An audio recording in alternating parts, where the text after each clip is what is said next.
picking up on where we left off last week, talking about how Antifa was about to be designated a domestic terrorist organization. As I was recording last week, that was what the reporting was saying. And then it was made official later that night, September 22nd, after I finished recording.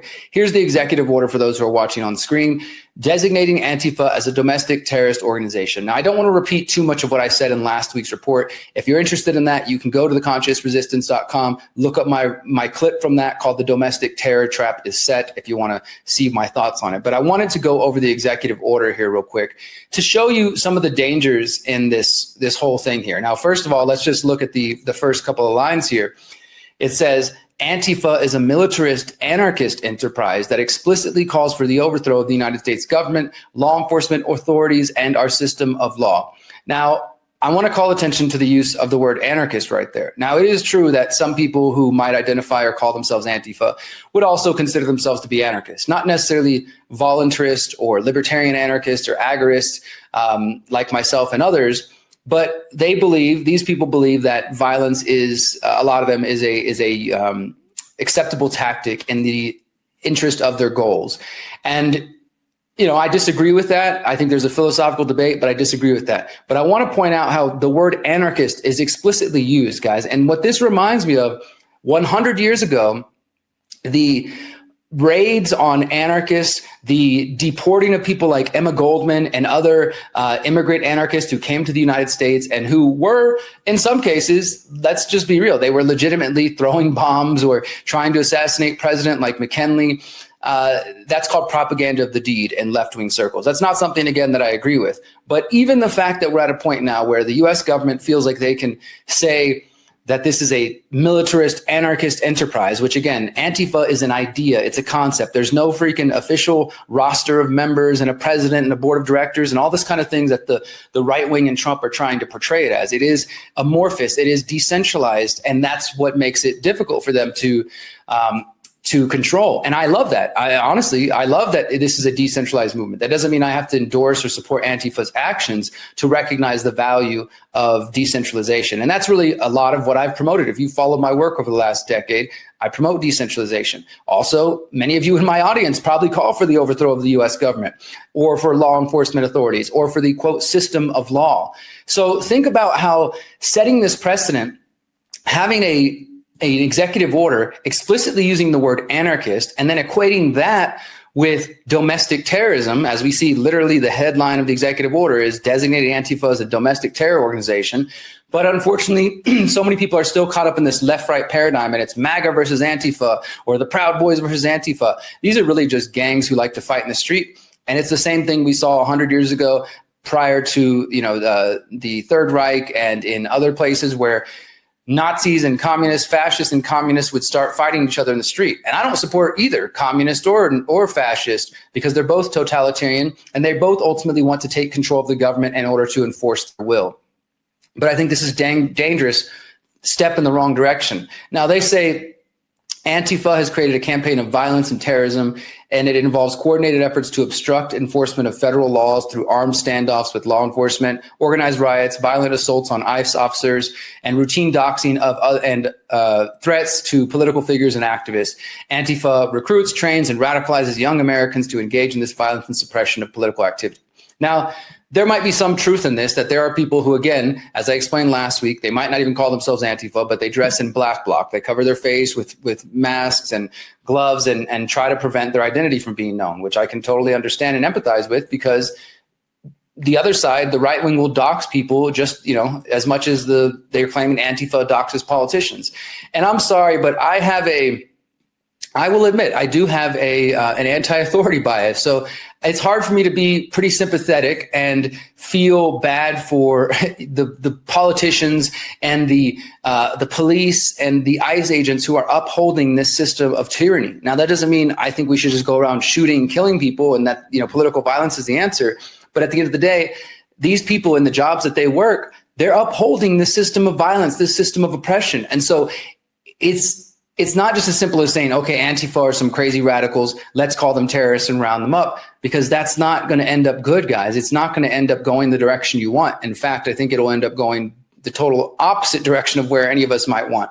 Let's go ahead, though, since this announcement calling Antifa a domestic terrorist organization. I did want to read one more part, actually, real quick. This is another part of the executive order. It says, I hereby designate Antifa as a domestic terrorist organization. All relevant executive departments and agencies shall utilize all applicable authorities to investigate, disrupt, and dismantle any and all illegal operations, especially those involving terrorist actions conducted by Antifa or any person claiming to act on behalf of Antifa.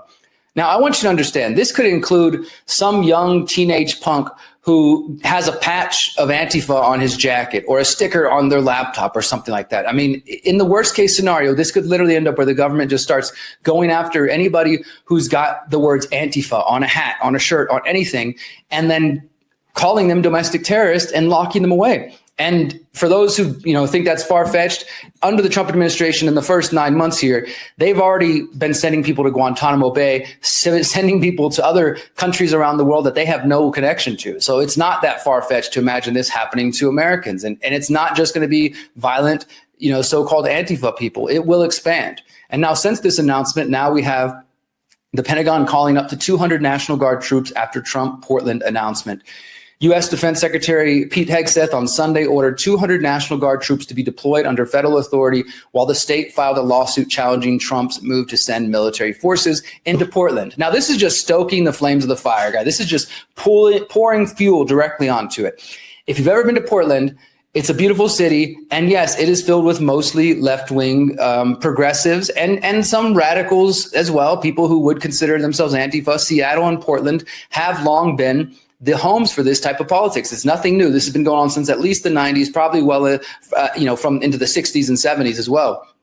So for Trump to send troops directly into the cities where Antifa activists or people who like to call themselves Antifa, radical leftists, reside and live, I mean, it's just inviting trouble. And I know there's going to be people who are like, yes, this is what I voted for. We're finally sending in, we're going to get rid of all those stupid domestic terrorists and round them up. We're going to take Portland back.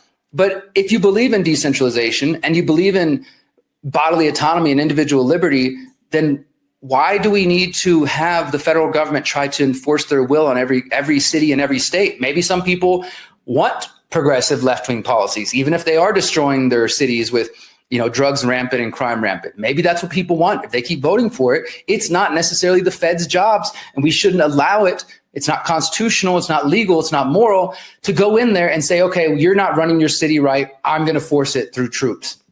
Not a good move.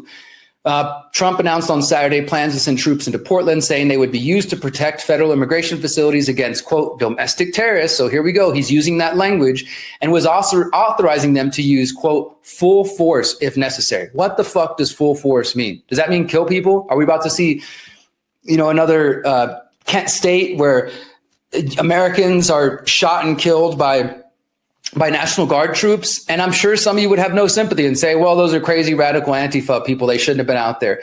But as I've expressed before, personally, I think when tyranny rises, people do need to step in and try to intervene. And ICE is, having ICE marching through the streets and National Guard troops isn't something that most Americans want to see or that they support, even if they're not for, illegal immigration being run rampant. Most people don't want to see troops in the street. So this is, of course, coming after Trump put troops in L.A., D.C. He threatened Chicago, and then he kind of backed off. And as I said, Chicago is filing a lawsuit. Their lawsuit says that, quote, citing nothing more than baseless, wildly hyperbolic pretext, the president says Portland is a war-ravaged city under siege from domestic terrorists. Defendants have thus infringed on Oregon's sovereign power to manage its own law enforcement activity and National Guard resource. I think that's totally true. And we shouldn't support presidential power being able to step over state power, guys. That's not a good move. And also just think about the language. It's war ravaged, under siege from domestic terrorists. Guys, we're talking about a couple of activists, a handful of activists. I would definitely say less than 10, for sure less than 50 activists who are going to the places where ICE is at and are trying to prevent them from taking people away. And some of them are going directly to the ICE facilities and protesting outside. That's not a war-ravaged city. It's not under siege. I was in Portland just a couple months ago. Sure, you might have some isolated areas of people doing stuff like that, but the entire city is not under siege by domestic terrorists. It's just complete garbage. And the fact that people are wanting to accept it is not a good step. This article also says that violent crime in Portland has dropped in the first 6 of 2025, according to preliminary data released by the Major Cities Chiefs Association and its mid-year violent crime report. Homicides fell by 51% compared to the same period a year earlier.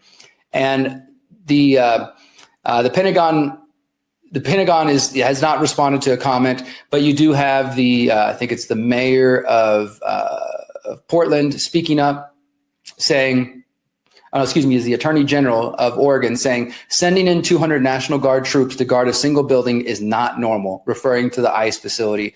And this is, of course, after there have been protests. And there's been protests in Portland for a long time, going back to George Floyd, going back to the cop-free zone. And I did reporting all about that. And here's just one more I want to cover for you guys. Arrests decline in Portland ICE protests before Trump deployed troops. So this is just making the point that protests outside of an immigration facility in Portland have waned over the summer, but that's not stopping Trump from sending in troops. And while arrests at the facility drew attention in June, the pace of the arrests and the intensity of the protests declined even before Trump announced they were sending in troops. So things were already kind of calming down. And here's some picture you can see right here on screen for those who are watching, like a standoff between protesters and the ICE officials. And it's interesting. I want to go back to that. Look at this. I mean, you got Humvees coming into a city, an American city. I don't understand how anybody who considers themselves conservative or, Republican, constitutionalist, even anything close to libertarian can even say that this is a normal thing. Now, look at these protesters. These aren't necessarily people I would be hanging out with or support. They're masked up 5 years after COVID lies, and exposed. They're wearing gas masks, which is understandable because tear gas has been fired, but they're wearing, the freaking COVID mask, and that's just retarded. But I mean, there's kind of battles happening between the cops and between the ICE officials. And look, here's people being violently thrown to the ground and accosted. Like, this is not stuff you should support. And now look, here's people protesting the ICE building. They're climbing onto the walls. I know that some of you generally are going to be like against this completely. And look at that crowd, guys. Look, okay, I said 50. Let's say there's 200 people there, 200 at most. And they're not all definitely getting violent. There's probably a few people in there who are getting violent. Some might be provocateurs. Some are just activists who believe that, they're acting in the right. And you think 200 troops is necessary. It's not a good move. And now let me show you one more story on this one that will maybe make it clear why this is going in the wrong direction. This is from the New York Times, and I know some of you will cry and screech because it's the New York Times, but you can find other sources as well. This is pretty heavily documented. This is a report from just a couple days ago. I'm from here. U.S. citizens are ending up in Trump's dragnet. As immigration agents are taking a more aggressive approach, they have stopped and in some cases detained American citizens. That's all you really need to know. They go into this, they meet some people, including this guy, Brian Gavidia, an American citizen, standing where he was detained by ICE agents in Montebello, California in June. There's more than a handful of examples of this. Here's another guy. Most of them are Hispanic, unfortunately. They're Mexican, they're Latin, and this is him right here, Kenny Lanes Ambrosio. He was filmed officers arresting him during a traffic stop in Florida in May, and so there he is being thrown violently on the ground. For those who are watching. This is the kind of thing you don't want, guys. This is stop and frisk on steroids. So you send in troops to wherever Trump doesn't like or to any city that complains about him. You say that it's all for, fighting immigration, but then you're also normalizing troops on the ground. You're normalizing stop and frisk, just bothering anybody because, they look brown or because maybe they posted something bad on social media. It's not a good move, my friends. We shouldn't be normalizing these kind of situations. I really, really want to invite you guys to rethink this. Again, you can hold two things in your mind at one time. I promise you, you are a critically thinking, beautiful, powerful, intelligent person. You can be against illegal immigration, and I have my own thoughts as an anarchist that I don't think the government should be in charge of the borders, but that's another conversation for another day. Find more about that at my website if you're interested. But you can be against illegal immigration, and you can also reject the growth of the immigration police state, facial recognition rolling out, ICE using Stingray cell phone surveillance tools, Palantir getting contracts with the government, the growth of the private prison industry that is being paid to build these camps where they're holding people, troops on the ground, stop and frisk policies, bothering people, violating the Fourth Amendment, and all of this. Like, you don't have to support this, and you can still say, well, I'm against illegal immigration, but they're not handling it right, and I don't condone what's happening because it's going to end up biting me in the ass later. So I'm going to stand on principle and recognize that it's not right if the other side does it in the name of terrorism. Think about this. George Bush, Obama, post 9/11, we have to be afraid of Muslims and Islamic terrorists hiding out in all the bushes and jumping out and attacking us. So take away our rights and freedoms. Well, now here we are in 2025, and it's be afraid of the cartel members and the gang members, and be afraid of the illegal immigrants. And we'll promise that we'll keep you safe. Just let us put troops on the ground. Just let us spy on you and monitor you. It's the same old tactics we've seen time and time again, man. And we got to do better than this, my friends. We have to. Since 2012, the Conscious Resistance Network has been an independent media organization focused on empowering individuals through education, philosophy, health, and community organizing. We work to create a world where corporate and state power do not rule over the lives of free human beings. Our motto is leading by example and helping others in their pursuit of freedom. Visit theconsciousresistance.com to find our articles, documentaries, interviews, podcasts, books, and more. Remember, you are powerful, you are beautiful, and you are free.